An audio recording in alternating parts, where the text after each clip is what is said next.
শুভেচ্ছা বাঙালিয়ানা প্রদোষের সংবাদে স্বাগত। শুরুতেই শুনে নিচ্ছি সংবাদ শিরোনাম। নির্বাচনকে সামনে রেখে সারা দেশে হামলার প্রস্তুতি নিচ্ছিল জঙ্গিরা। হাসনাবাদ বিস্ফোরণের ঘটনায় ভেস্তে যায় পরিকল্পনা। 4 মাসেও জঙ্গি দমনের উদ্যোগ নেই। পশ্চিমবঙ্গ নির্বাচন বাংলাদেশের জন্য হয়ে উঠেছে মহা গুরুত্বপূর্ণ। একটি পক্ষ নির্বাচনে কথিত বাংলাদেশি অনুপ্রবেশকারীদের বের করার প্রচারকেই করেছে হাতিয়ার। শুধু হাম নয়, অন্তর্বর্তী সরকারের আমলে কেনা হয়নি শতভাগ মৃত্যু নিশ্চিত জলাতঙ্কের ভ্যাকসিন, অন্য ভ্যাকসিনের ভবিষ্যৎ শঙ্কায়। এবারে অন্যান্য সংবাদের সঙ্গে বিস্তারিত।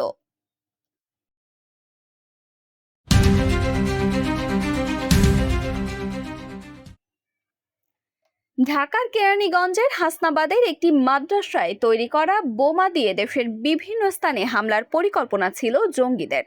একই সঙ্গে বিস্ফোরণ ঘটিয়ে আইন শৃঙ্খলা রক্ষাকারী বাহিনীকে হুমকি দেওয়ার চেষ্টাও করেছিল নিষিদ্ধ একটি জঙ্গি সংগঠনের সদস্যরা। গ্রেফতারকৃতদের জিজ্ঞাসাবাদে পাওয়া যায় সব চাঞ্চল্যকর তথ্য মামলার এজাহারে উল্লেখ করা হয়েছে। তবে গত প্রায় 4 মাসেও ঘটনার তদন্ত উল্লেখযোগ্য অগ্রগতি হয়নি। মাদ্রাসায় বোমা হামলার বিস্ফোরণের ঘটনায় দেশের বিভিন্ন স্থানে অভিযান চালিয়ে এখন পর্যন্ত মোট 17 জনকে গ্রেফতার করেছে আইন শৃঙ্খলা বাহিনী। তদন্ত সংশ্লিষ্টরা জানান, গ্রেফতারকৃতদের জিজ্ঞাসাবাদে জানা গেছে ঘটনাস্থল থেকে উদ্ধার করা বিস্ফোরক ব্যবহার করে দেশের বিভিন্ন এলাকায় একযোগে হামলার পরিকল্পনা ছিল তাদের। পাশাপাশি এসব বিস্ফোরণের মাধ্যমে আইন শৃঙ্খলা রক্ষাকারী বাহিনীকে ভয়ভীতি প্রদর্শনের উদ্দেশ্যও ছিল। তদন্ত সংশ্লিষ্টরা জানান, মাদ্রাসার আড়ালে সেখানে জঙ্গি কার্যক্রম পরিচালিত হতো। আস্তানা গড়ে বোমা তৈরি করা হচ্ছিল, যার মাধ্যমে দেশে অস্থিতিশীল পরিস্থিতি তৈরি করার পরিকল্পনা ছিল। তবে বোমা বিস্ফোরণের ঘটনায় তাদের পরিকল্পনা ভেস্তে যায়। নির্বাচনের আগে সারা দেশে এক ধরনের অস্থিরতা তৈরি করার পরিকল্পনা ছিল জঙ্গিদের। গত বছরের 26শে ডিসেম্বর কেরানীগঞ্জের হাসনাবাদের উম্বুলকুড়া ইন্টারন্যাশনাল মাদ্রাসায় বিস্ফোরণের ঘটনা ঘটে। এতে ভবনের 2টি কক্ষের দেওয়াল ক্ষতিগ্রস্ত হয় এবং পাশের একটি সিএনজি গ্যারেজেও ক্ষতিগ্রস্ত হয়। স্থানীয়রা জানান, 3 থেকে 4 দিন পর একই স্থানে আবারও একটি বিস্ফোরণ ঘটে। এতে একজন আহত হন।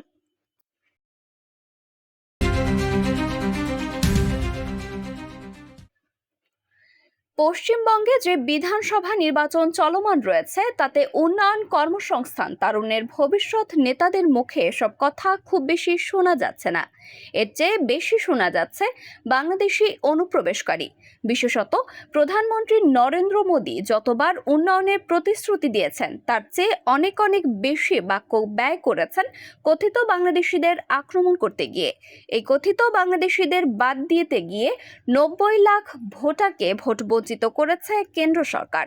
বছরের পর বছর ধরে বিজেপি এই কথিত অবৈধ অভিবাসীদের নিয়ে রাজনীতি করছে, অথচ বছরের পর বছর কেন্দ্র সরকার থাকলেও তারা তা আটকাতে পারেনি। তবে এবার পরিস্থিতি আরও বেশ ঘোলাটে হয়েছে ভাষা এবং সংস্কৃতির উপর আক্রমণ করায়। দিল্লি পুলিশ এই কথিত অনুপ্রবেশকারী ধরতে বাংলা ভাষার অনুবাদক নয়, বাংলাদেশি ভাষার অনুবাদক নিয়োগ দিয়েছেন। অর্থাৎ কেন্দ্র সরকার বলতে চায় বাংলা মূলত বাংলাদেশের ভাষা। 2024 সালের আগস্টে সরকার পতনের সাপেক্ষে শেখ হাসিনা ভারতে চলে যাওয়ার পর দুই দেশের সম্পর্কে এমনিতেই ফাটল দেখা গেছে। আর বর্তমান পরিস্থিতিতে শুধু দিল্লি নয়, পশ্চিমবঙ্গ এবং আসামের নির্বাচন ঢাকার জন্য অত্যন্ত গুরুত্বপূর্ণ হয়ে দাঁড়িয়েছে। এদিকে আসামের মুখ্যমন্ত্রী এবং বিজেপির অত্যন্ত প্রভাবশালী নেতা হিমন্ত বিশ্ব শর্মা ঘোষণা দিয়েছেন, যদিও পশ্চিমবঙ্গেতে বিজেপি সরকার গঠন করতে পারে, 2 রাজ্য থেকেই কথিত মিয়া মুসলিমদের বাংলাদেশে পাঠিয়ে দেওয়া হবে। সুতরাং আরেকটি শরণার্থী সংকট আসা সম্ভব নয়, যা সামাল দেওয়ার সক্ষমতা বাংলাদেশের আছে কিনা সে প্রশ্নও রয়েছে।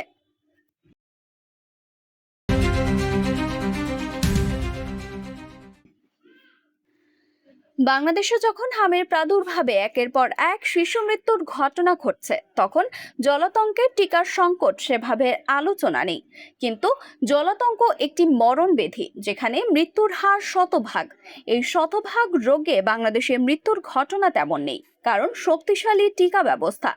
তবে এই সুদিন খুব বেশি দিন নাও থাকতে পারে, কারণ দেশে শুধু হামের টিকা কেনা হয়নি এমনটি নয়, কেনা হয়নি জলাতঙ্কের টিকাও।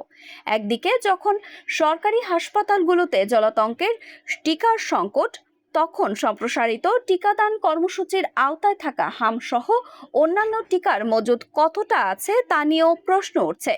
যদিও স্বাস্থ্যমন্ত্রী সর্দার মোহাম্মদ সাখাওয়াত হোসেন বলেছেন, দেশের জলাতঙ্ক সহ কোনো টিকারই সংকট নেই, তবে বাস্তবতা ভিন্ন বলেই খবর পাওয়া যাচ্ছে।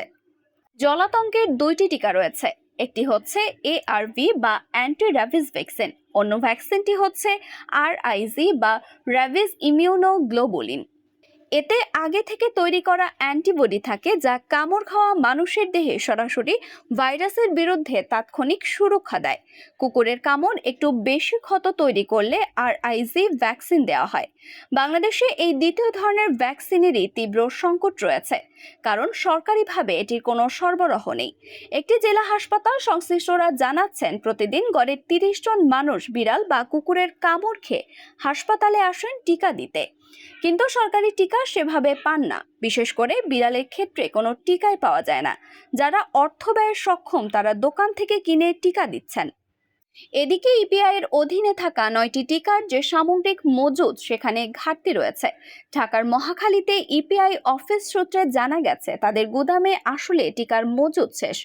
এই বিষয়টি নিয়ে কথা বলতে চাইলে ইপিআই কার্যালয়ের কর্মকর্তারা প্রকাশ্যে কোনো মন্তব্য করেননি। তবে নাম প্রকাশ না করার শর্তে একজন কর্মকর্তা স্বীকার করেন, টিকার মজুদ শেষ। তিনি বলেন, নিয়ম হচ্ছে সারা দেশে টিকার যে চাহিদা রয়েছে সেগুলো সরবরাহ করতে হবে, কিন্তু এগুলো বাদ দিয়েও অন্তত 3 মাসের আলাদা স্টক রাখতে হবে। এটাকে আমরা বলি বাফার স্টক। এই বাফার স্টকটাই নেই। ইপিআই এর অধীনে 9টি টিকা দেওয়া হয়, এর মধ্যে বেশ কয়েকটি টিকার মজুদ একেবারে শূন্যের কোটায় নেমে এসেছে। একটি মাত্র টিকার মজুদ আছে ডিসেম্বর মাস পর্যন্ত। বাংলাদেশের সমস্যা যে শুধু টিকা নিয়ে হয়েছে তা নয়, এই টিকা কার্যক্রমে টাকার সংকট এমন পর্যায়ে পৌঁছেছে যে সারা দেশে যারা টিকা পরিবহন করেন তাদের বেতনও বন্ধ প্রায় 10 মাস। এর পেছনে মূল কারণ হিসেবে উঠে এসেছে স্বাস্থ্য খাতে ওপি বা অপারেশন প্ল্যান বন্ধ হয়ে যাওয়া। অন্তর্বর্তীকালীন সরকারের সময় ওপি বন্ধ হয়ে যাওয়ার পর তারা টিকা খাতে একেবারেই বরাদ্দ রাখেননি।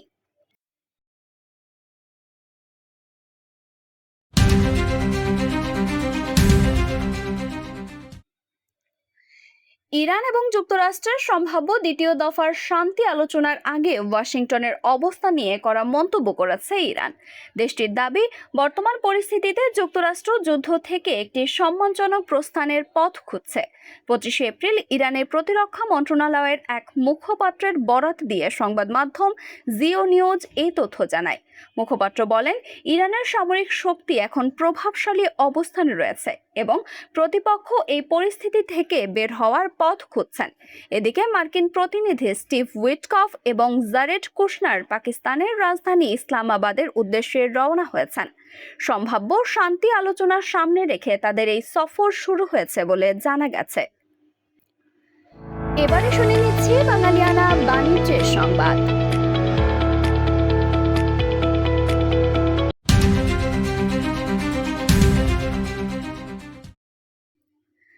দেশের পুঁজিবাজার ঢাকা স্টক এক্সচেঞ্জে 19 এপ্রিল থেকে 23 এপ্রিল সূচকের উত্থানের মধ্য দিয়ে সাপ্তাহিক লেনদেন শেষ হয়েছে। সেই সাথে বাজার মূলধন বেড়েছে 1919 কোটি টাকা। ডিএসইর সাপ্তাহিক বাজার পর্যালোচনা করে এসব তথ্য জানা গেছে। সপ্তাহ ব্যবধানে ডিএসইর বাজার মূলধন বেড়েছে 0.28% বা 1919 কোটি টাকা। চলতি সপ্তাহের শেষ কার্যদিবসে ডিএসইর বাজার মূলধন দাঁড়িয়েছে 6,87,550 কোটি টাকা। এর আগের সপ্তাহে শেষ কার্যদিবসে এই মূলধন ছিল 6,85,631 কোটি টাকা। এবারে শুনে নিচ্ছে বাঙালিয়ানা ক্রীড়া সংবাদ।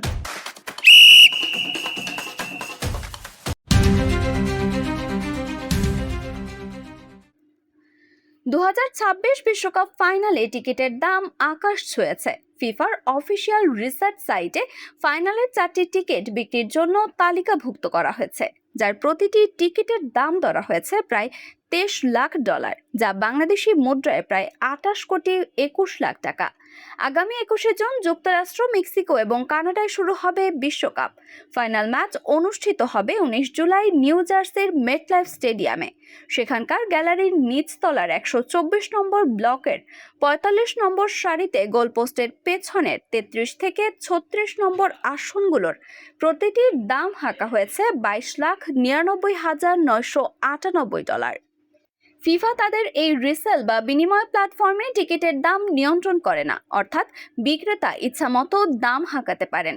তবে প্রতিটি লেনদেন থেকে বড় অংশের লভ্যাংশ পায় ফুটবলের নিয়ন্ত্রক সংস্থাটি। টিকিট বিক্রির ক্ষেত্রে ক্রেতার কাছ থেকে 15% এবং বিক্রেতার কাছ থেকে 15% কমিশন নিয়ে থাকে ফিফা। সেই হিসেবে 4টি টিকিট যদি নির্ধারিত দামে বিক্রয় হয়, তবে শুধুমাত্র কমিশন বাবদই ফিফার পকেটে যাবে প্রায় $26,99,000, যা 33 কোটি টাকার বেশি। বাঙালিয়ানা প্রদোষের সংবাদ শেষ হলো। ধন্যবাদ।